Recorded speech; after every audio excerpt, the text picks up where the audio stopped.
Good morning बच्चों। तो चलिए शुरू करते हैं। मैं आपके लिए कुछ लेके आया हूँ अच्छी सी चीज़। क्या लेगा सर?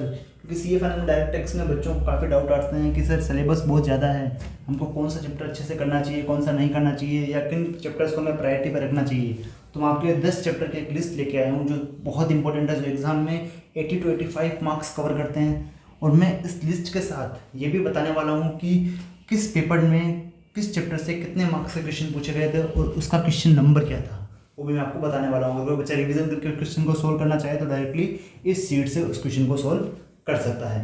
तो चलिए सबसे पहले बात करते हैं। डायरेक्ट टेक्स्ट में दो सेगमेंट एग्जामिनेशन में पूछे जाते हैं। सबसे पहले तो डायरेक्ट टेक्स्ट और सेकेंडली है इंटरनेशनल टेक्स्ट। डायरेक्ट टेक्स्ट जो पूछा जाता है 65 to 70 मार्क्स का राउंड पूछा जाता है एग्जामिनेशन में, और इंटरनेशनल टेक्स्ट 30 to 35 मार्क्स का पूछा जाता है एज पर new guideline issued by institute.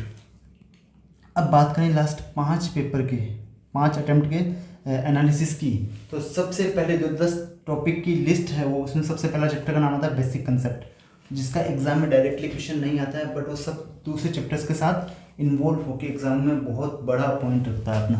अगर आप ये नहीं करके जाते हो तो आपका समझ लो ड्यूटी आपने कुछ भी नहीं किया है। तो ये करना बहुत इंपॉर्टेंट है। इसका डायरेक्ट क्वेश्चन नहीं आता, बट दूसरे क्वेश्चन में इसका रेफरेंस 101% आता है। सेकंड जो इंपॉर्टेंट चैप्टर है उसका नाम है पीजीपीपी, जो एग्जामिनेशन में हर बार 14 नंबर का क्वेश्चन नंबर 1 पूछा जाता है।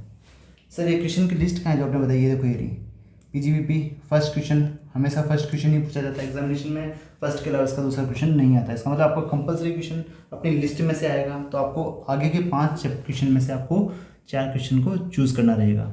सेकंड जो इंपॉर्टेंट चैप्टर है वो कैपिटल गेन का। सर ये तो एग्जामिनेशन में सिर्फ दो ही बार पूछा गया है, वो भी 4-4 मार्क्स का। बट क्या होता है ना कि इस वाले क्वेश्चन में ना पीजीपी वाले क्वेश्चन में इसका रेफरेंस आता रहता है, और काफ़ी जैसे अनाटेक्शन के साथ भी इसका रेफरेंस आता रहता है, तो आपको ये करना भी बहुत ज़रूरी हो जाता है।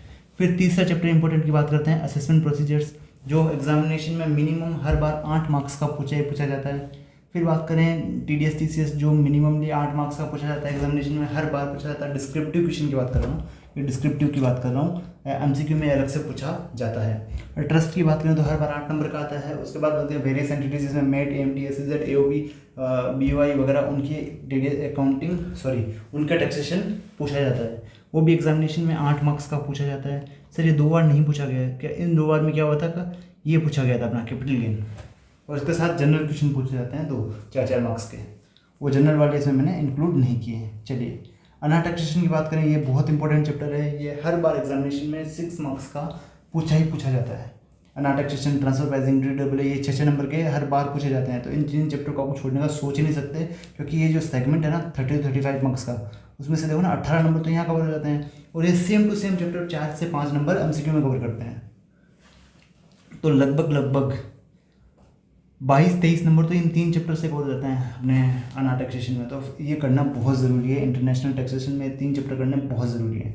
इनके क्वेश्चन नंबर क्या क्या हैं वो देख सकते हैं आप। कैपिटल गेन का 2 बार क्वेश्चन आया था। सेकंड का पार्ट ए 2 बार यही पूछा गया था। सर सेकंड का पार्ट बी भी पूछा गया था, बट ये क्वेश्चन इसका सेपरेटली नहीं आया था, ये अनर टैक्सेशन के साथ ही पूछा गया था एक बार।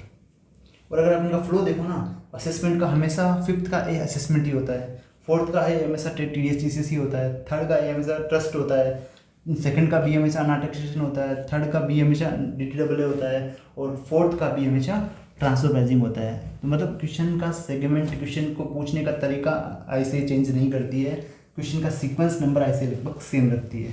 इससे आपको ये बेनिफिट मिल जाता है कि इस क्वेश्चन को करने से मेरे को कहाँ फ़ायदा होने वाला है और कौन सा क्वेश्चन इससे चैप्टर से कहाँ आने वाला है।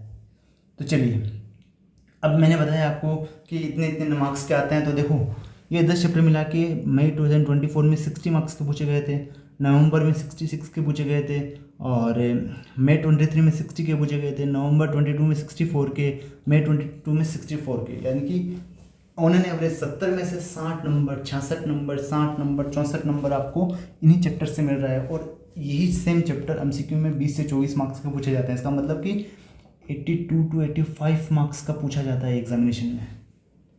अगर आप इतना करके जाते हो, और सीए फाइनल में डायरेक्ट टेक्स्ट में 90% स्टूडेंट्स का इतना ही अटैम्प्ट हो पाता है एग्जामिनेशन में, क्योंकि पेपर इतना वास्ट रहता है ना, इतना ही अटैम्प्ट कर पाते हैं। तो इससे अच्छा अगर आपसे अटैम्प्ट कम होने वाला है तो आप पेपर को उसी हिसाब से प्रिपेयर करके जाइए, इनको बार बार कीजिए, आप आराम से एग्जामिनेशन स्कोर करेंगे। और क्या पता आप करने में 70-80 नंबर भी ले आए। अगर आपकी एक्यूरेसी रेट बहुत अच्छी रही तो आप 70-80 नंबर भी ला सकते हैं, बट एग्जामिनेशन आप आराम से स्कोर कर सकते हैं अगर इन चैप्टर को अच्छे से कर लेते हैं। तो इसी होप के साथ मैं आपसे विदा लेना चाहूँगा। आपके लिए मैं बहुत अच्छी चीज़ प्रिपेयर कर रहा हूँ, वो मैं आगे आने वाली वीडियोस में आपको बताता रहूँगा। Thank you.